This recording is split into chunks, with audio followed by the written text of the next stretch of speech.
Rich Fuchsia, welcome. How you doing? Man, I'm good. Thanks for coming down. Thanks for being like my inaugural conversation here. Yeah, I'm honored. That's great. I love the fact that my first conversation is someone that can really understand what my 4 years was like in the press pit, taking photos for a magazine and having to find those great angles, right? Like, so I was really excited to have this talk with you. Oh, that's good. I poured you a glass of a little, just a little snifter of a few. So, Slancha to you, sir. I'll have a sip before we start. Sure, why not? First time I tried this one. It's very good.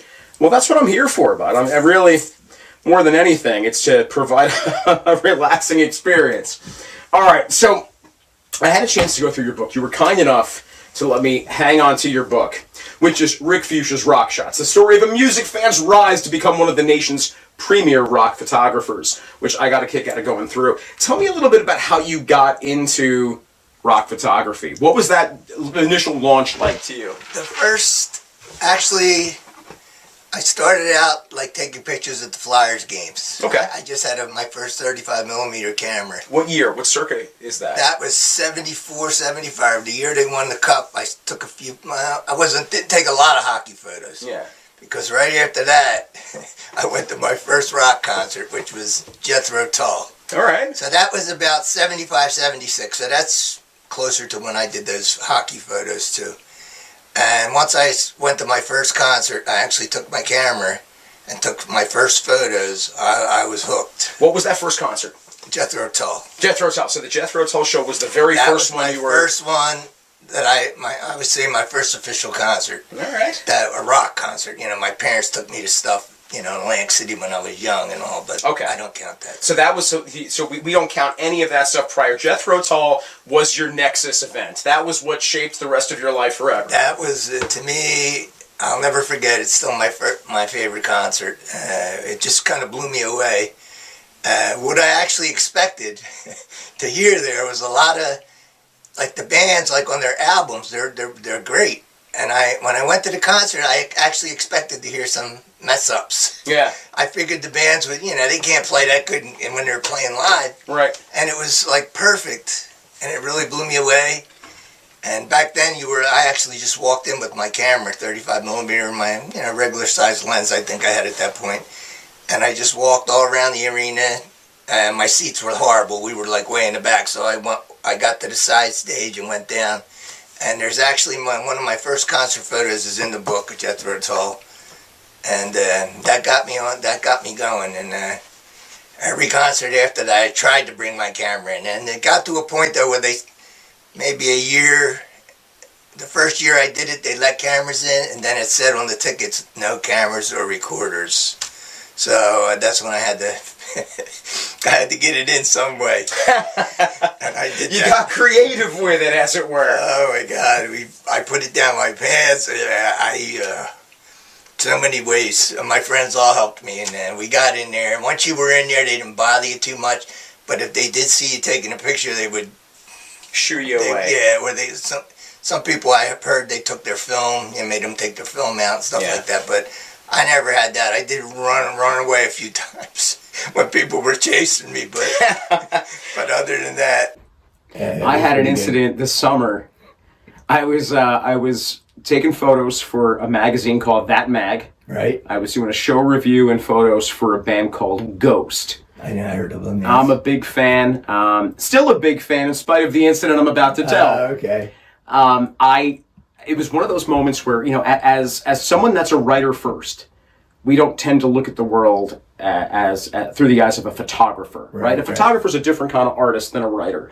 And it was just one of those times where I had to shoot for myself. Right. So I brought my very expensive cell phone with me and set it on 4K, and I was ready to take some great shots, and I began to do so. Right. Until the band security spun me around, and I very quickly showed my press pass, and I kept taking pictures.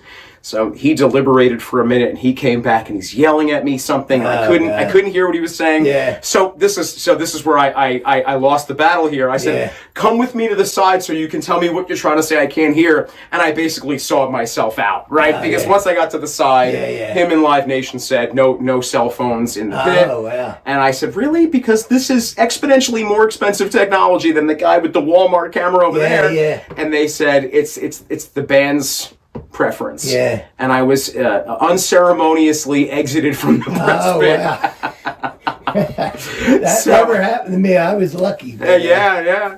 And it's funny because like a month later on their Instagram account, they made this announcement that no cell phones are allowed at the show, period. Well, that's something new now, Yeah, at the show, but not even as a fan. Taking, and I think, and I kind of understand it. Like their show is very pageantry based. Right. It's, it's very much like the new Kiss or the new Alice Cooper, right? Effects and all. And I'm sure they don't want some rando going in there and taking footage and giving away the secret sauce. Let them. They don't want you to show people what they're going to see at the concert. Sure. Maybe. You know what I mean? And I respect Especially if that. That's cool stuff sometimes. Again, I got one whole song's worth of pictures anyway, That's so I was still okay. Yeah, that's good. So where did that go from that point? So now you're getting into shows, and your buddies are helping you, and you're getting that camera in there, and you're getting great shots. What's the next step in your story? My next step was I had to figure out. It was hard to sneaking in, first of all. And there was a lot of concerts I didn't get my camera in, and I used to get so pissed off. Like I would get caught, and they say, "Go take it back to the car." So I had to take the camera back, then come back in. That happened quite a few times actually, And after that happened, I said, I got to figure a way, because there are people in there in the photo pit taking photos. Yeah. And I'm like, how do they do it? And I can't do it, or how can I get in there and be like them?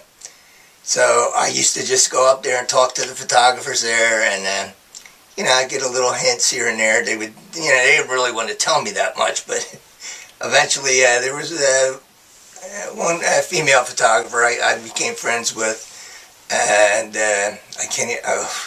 I'm drawing a blank on her name right now, but we didn't stay friends. But I was friendly with her back then.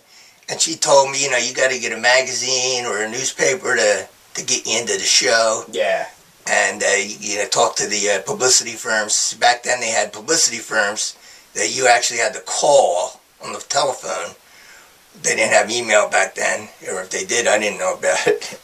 But I'm always behind on the technical stuff anyway. But we actually had to call or actually write letters in the mail and mail stuff to publicity firms. Yeah, sure. And then they would call you, or you would call them, And that's how you got in. But the first time, they're always like, they didn't know me. They're like, why should we let you in? We don't know you. You don't have any stuff published. You don't, Yeah, sure. So I was lucky enough to hook up with a magazine called Song Hits. Okay. It was a song. It was it was like Hit Parader and stuff like that, but it was a little different, where they used to have song hits, it was called. So they had song lyrics in there, and they would put photos of bands, and they'd have posters in there, and then they started doing interviews, but it was a little different than some of the other rock magazines, and it was new.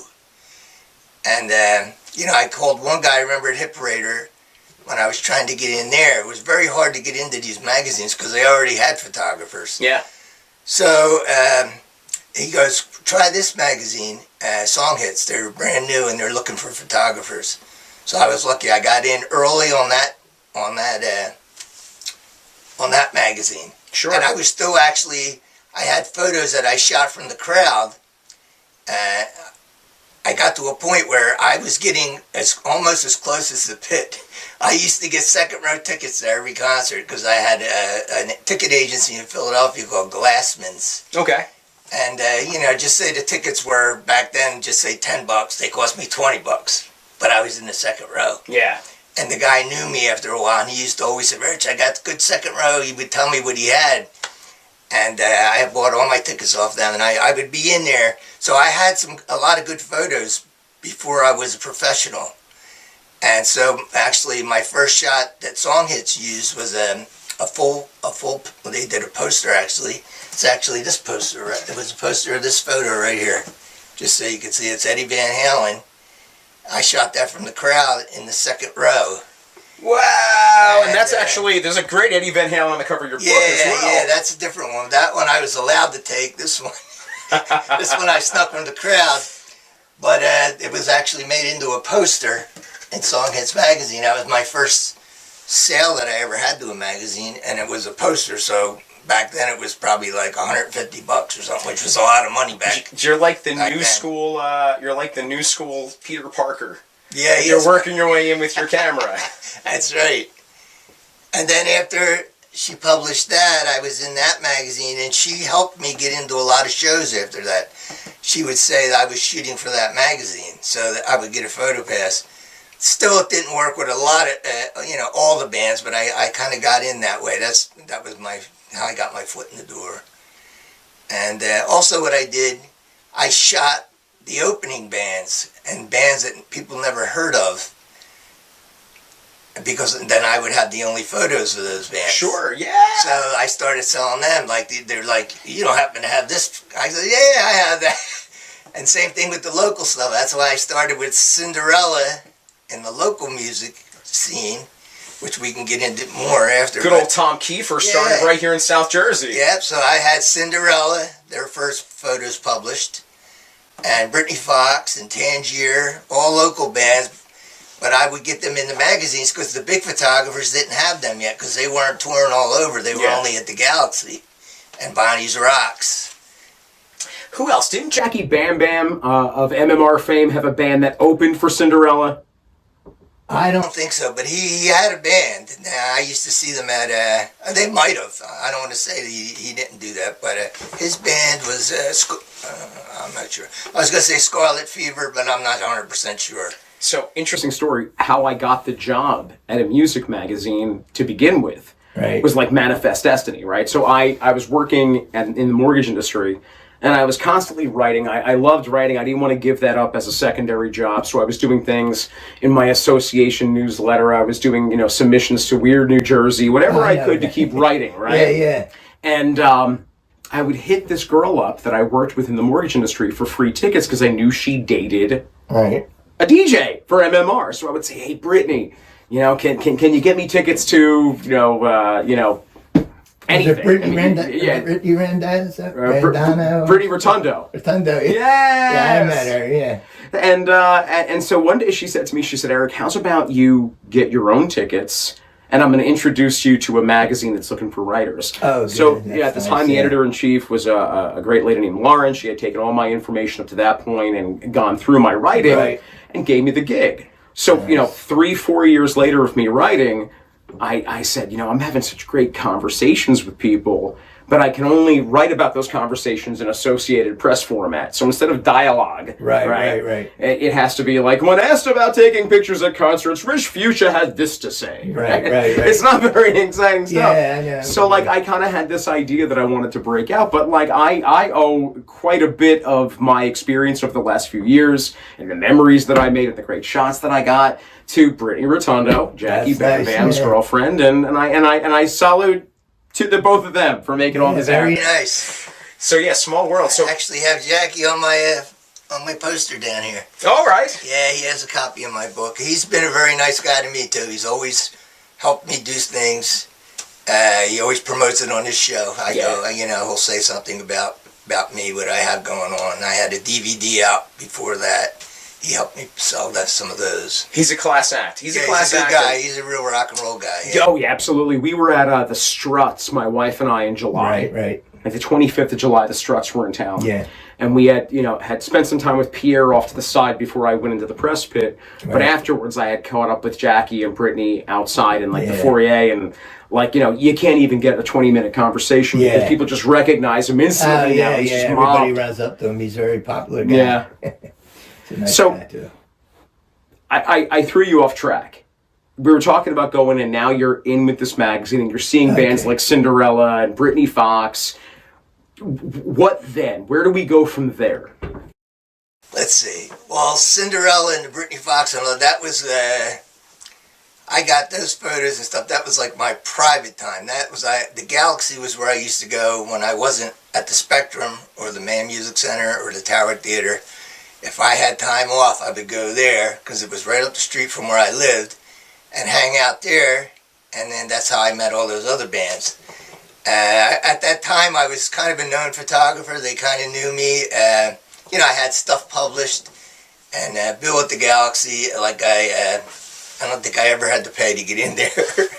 He liked me. He knew me right away. Oh, Rich Fish, I know you. Come in. You're in. He's in. If he ever comes here, he's in. That's great. That's what they used to always say. It was so funny. But he's got a ticket regardless. Yeah, I was always in there. It was fun. I used to go in. I would go right upstairs, and Bill would be up in his room upstairs with his dog. And I would go in there and we'd talk for a little while, see, you know, talk about bands. And he'd always have bands he was promoting. And, you know, he got me to do photo shoots for some of his bands that he did albums of. I didn't do the Tangier one, but I did Britny Fox. And I did, well, Britny Fox and Tangier were the main bands I shot there. A little bit of Cinderella. But I did some backstage stuff. I didn't shoot their concerts too much. I didn't shoot too much live concerts footage at the Galaxy because it had a weird kind of a setup. It had a real low beam there when the guys were singing, and it just wasn't really great for photos.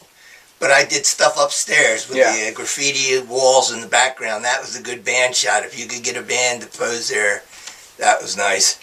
But okay, let's get back to where we were. After I got in with the Song Hits magazine, and I started having stuff published, like she would use me every month.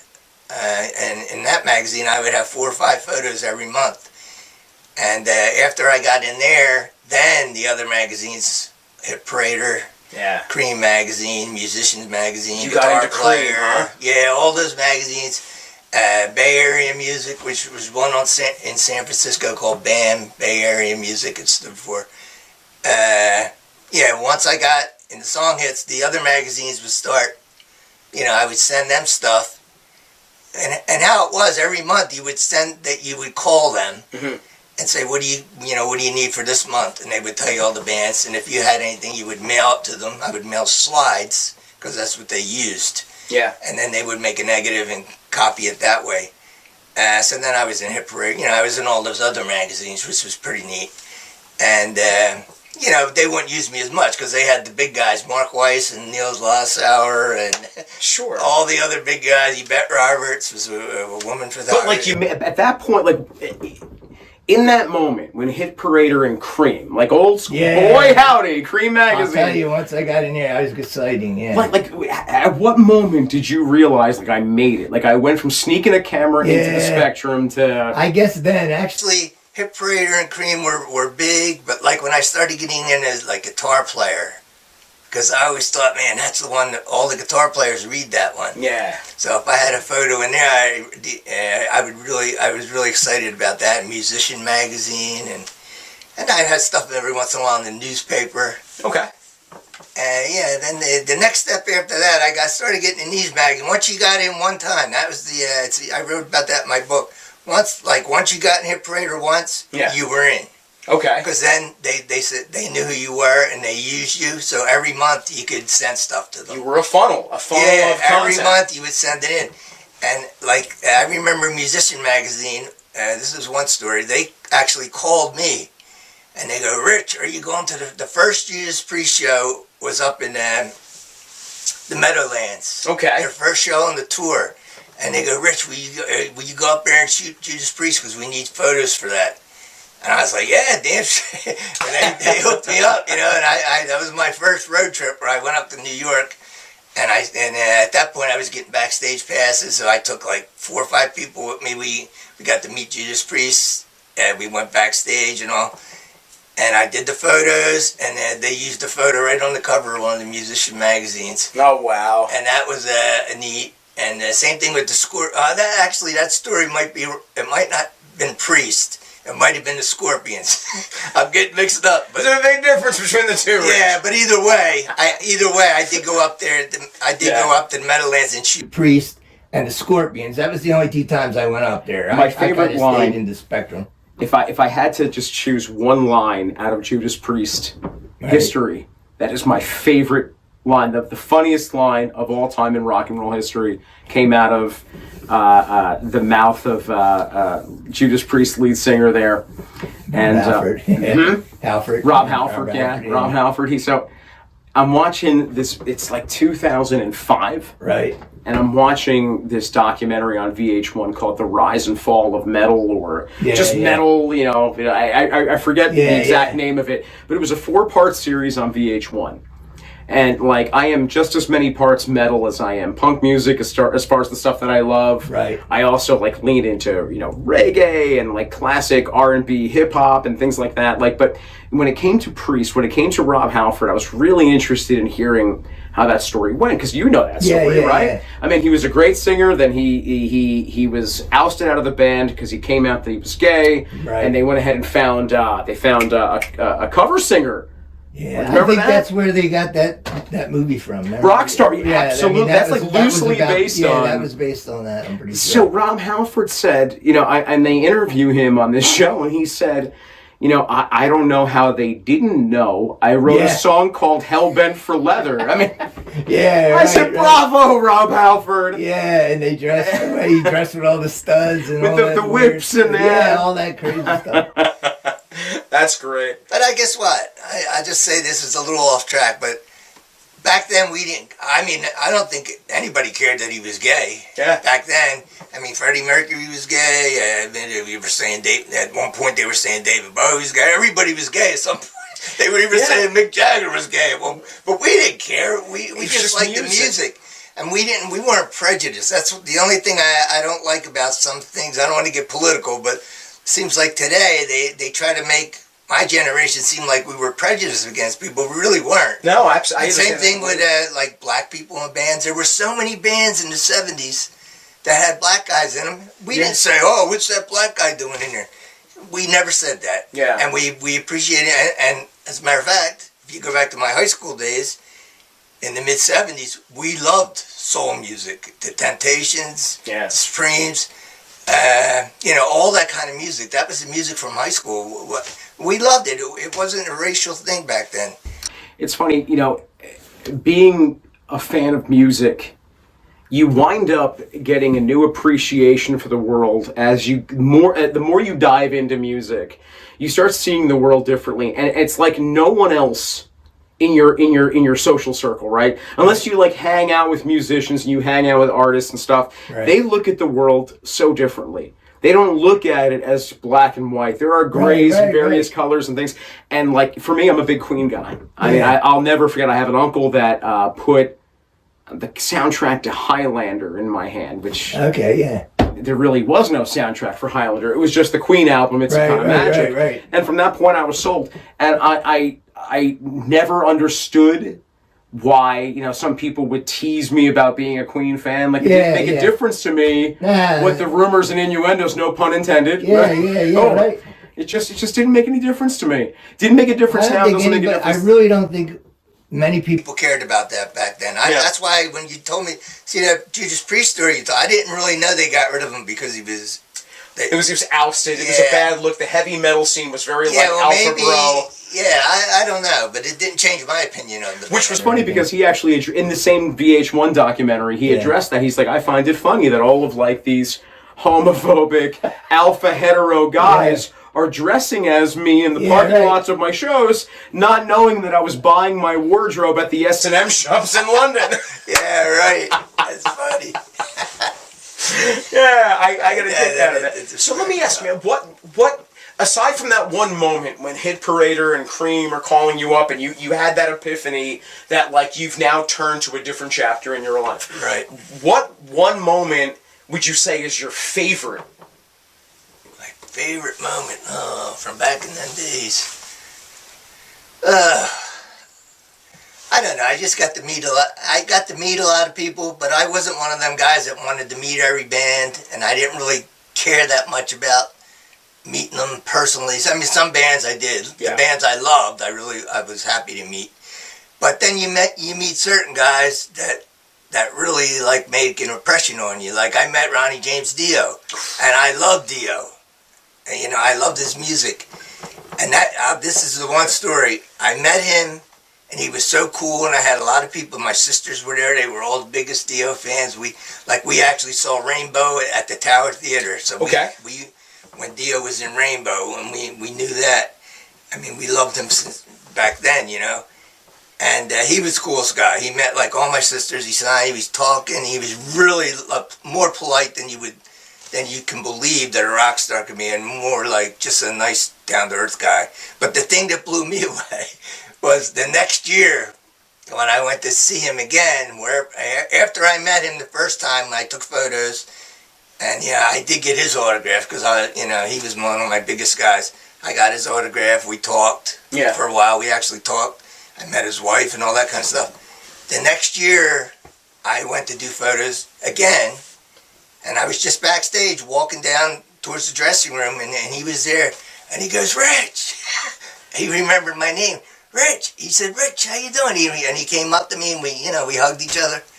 And I was like, oh my God, that was the thing that got me. Oh my that gets God, me that's emotional amazing. now, just how nice he was. And the same thing happened. It doesn't happen with a lot of guys. I'm sure every photographer might have their own group or people that they were friends with. I was friendly with Sabotage too. I don't know. I remember Sabotage. I saw them right from the beginning when they played the Chestnut Cabaret. There was 3 bands, and I can't believe you said Sabotage. So here's a funny story, man.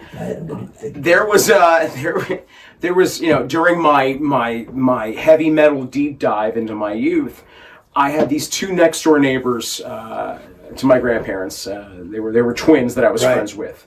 And their older uncles were heavy into the metal scene. And we were kind of getting the drips. Like as they would, influence my friend, he would push it onto me. And ironically enough, the album Gutter Ballet made its rounds through to me. That is a great album. Oh yeah, that was wow. That was a pivotal metal album for me. Which, interestingly enough, you knew who they went on to be, or at least some of the guys, Trans-Siberian Orchestra. I know. That's incredible, and they have a kind of a sad story. They were the 2 brothers, Chris and John from Sabotage. And the one brother died at one point in a car. He was killed by a drunk driver. It was very sad. And then they actually played at Bonnie's. Okay. This is the shirt I'm wearing at Bonnie's Rock Club. Bonnie's Rock. They played there a couple times during their career. Even when they were pretty well known, and they actually played there. And I went there. That was cool too, because I met them, like I said, very early on when they had a different bass player. And I actually had probably the first photos of them ever published in a magazine. And it was like a full page, and then they remembered that. And then when you do that for a band, they really we were friendly, And and when I used to go take my friends, and we went to Bonnie's and see them, and they were very nice. All my friends, we sat there drinking. They took us on the tour bus and all showed us everything. Really great group of guys. And I'll just mention one other guy who I had a special bond, you would say.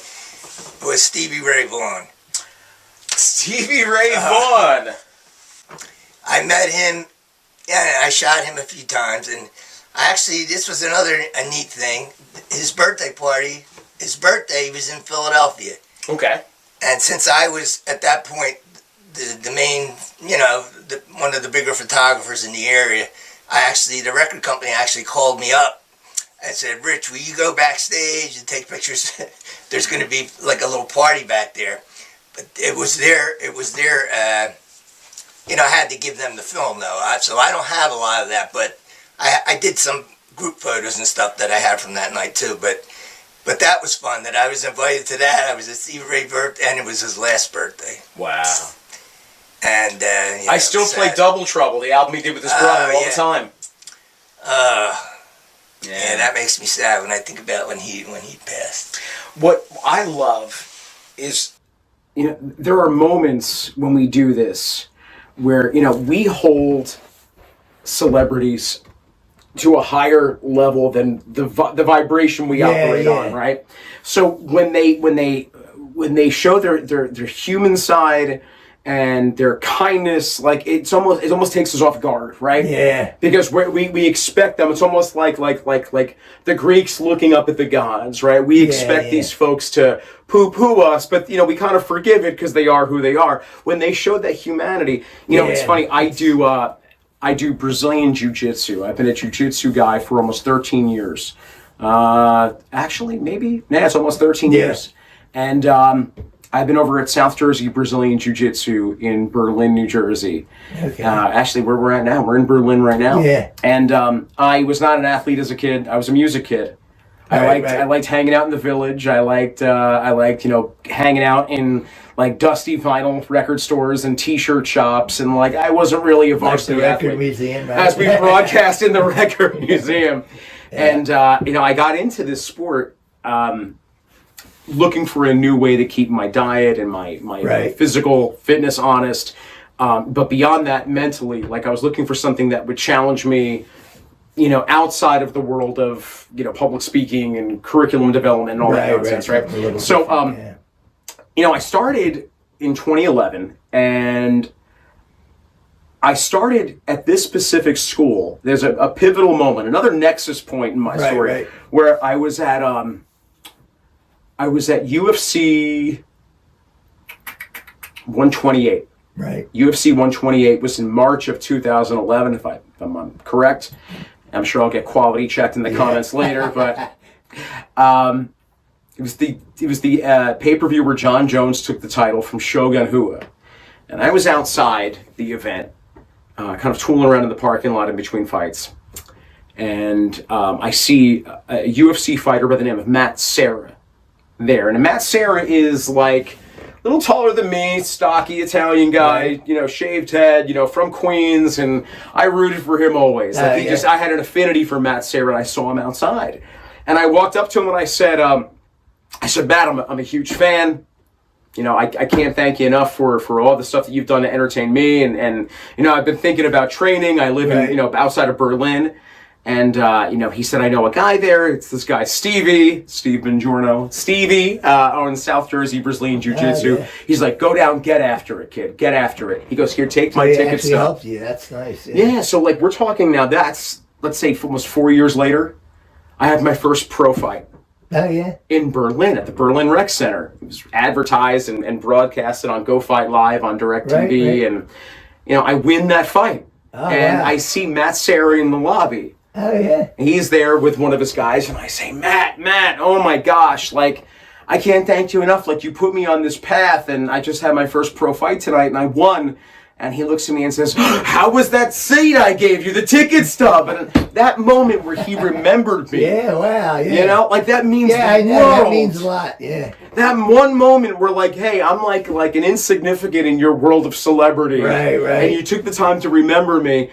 So when I know, that blows my mind when that happens. When you're talking about Dio and Stevie Ray Vaughan knowing you and respecting you crazy. And inquiring about you. That was the pinnacle of like, if you said, what's the best thing that ever happened, that stuff like that. Yeah. Is it, not stuff I had, it's fun to have stuff in magazines and all that, and, meet people. I met a lot of people, but a lot of them are just, they just meet you. It's, you're just like a regular guy. It's not, that's the way I guess it should be with a lot of people, but it's just when certain people are better than that, you always remember it. Sure, it sticks with you. Yeah.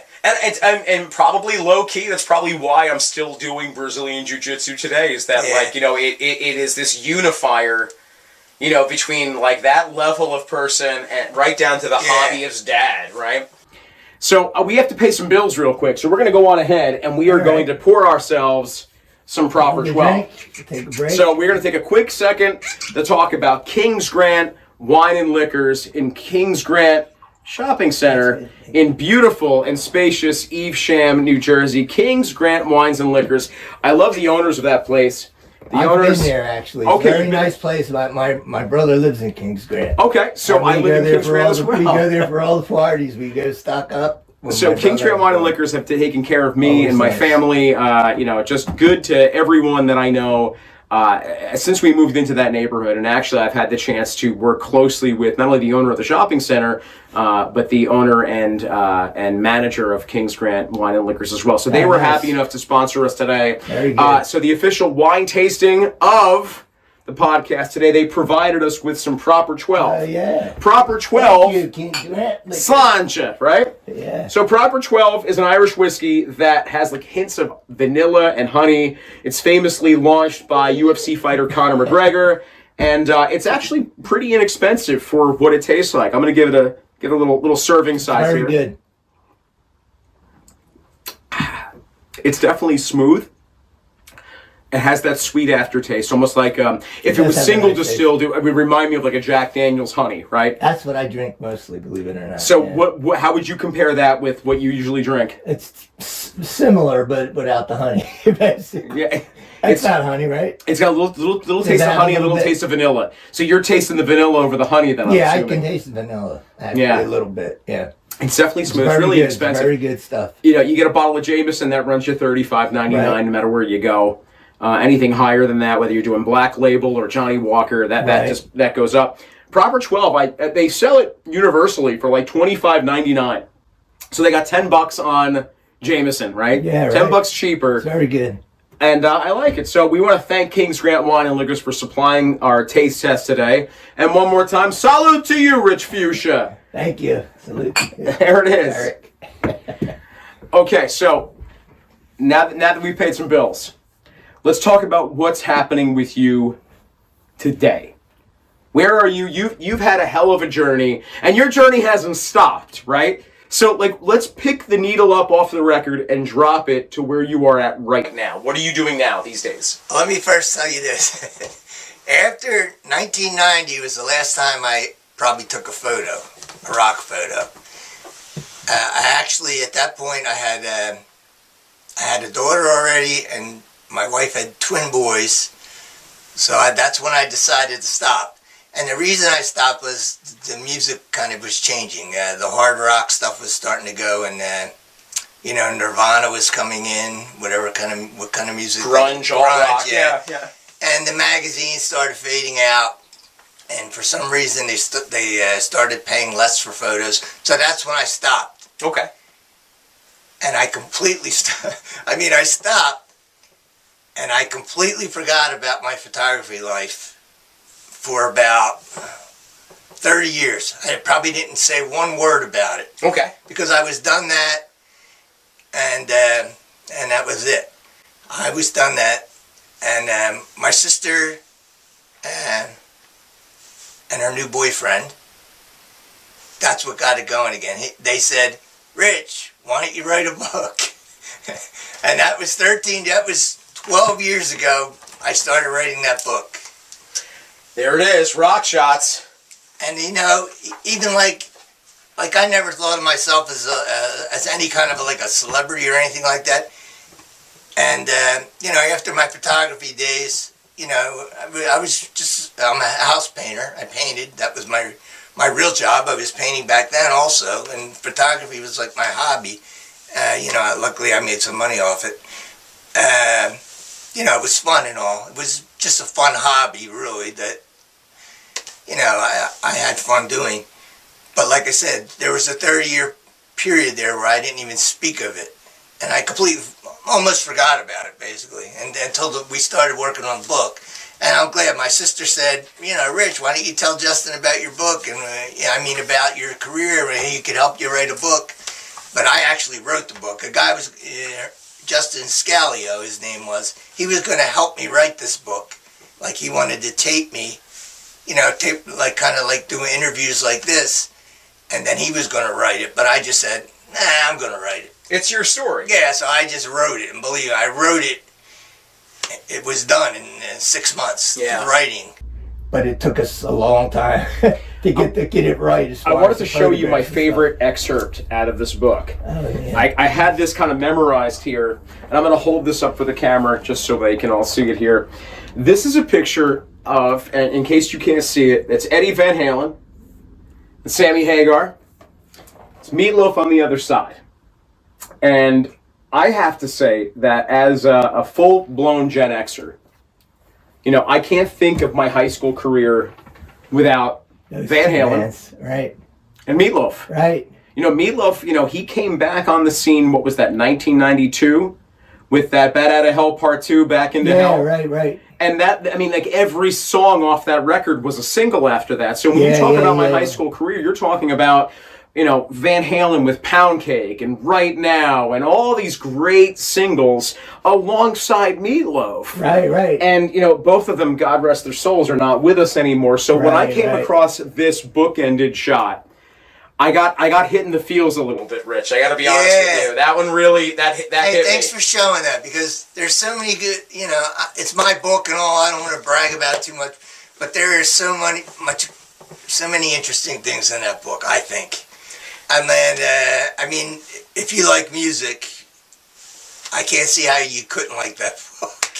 Well, Rich, I can't thank you enough for stopping by and talking with me today. Honored. Hey, folks, if you want to check out this great book by Rich Fuchsia, you can go to rfrockshots.com. That's R as in Rich, F as in Fuchsia, rockshots.com. You can get the book as well as a DVD of rare concert footage. And of course, on December 8th and December 9th, Rich Fuchsia will be here at the Record Museum in Berlin, New Jersey, signing photos for his fans. So you want to come on out and check him out and check out that book at rfrockshots.com. Tune in next time, and until then, be nice to each other, people, and rock on.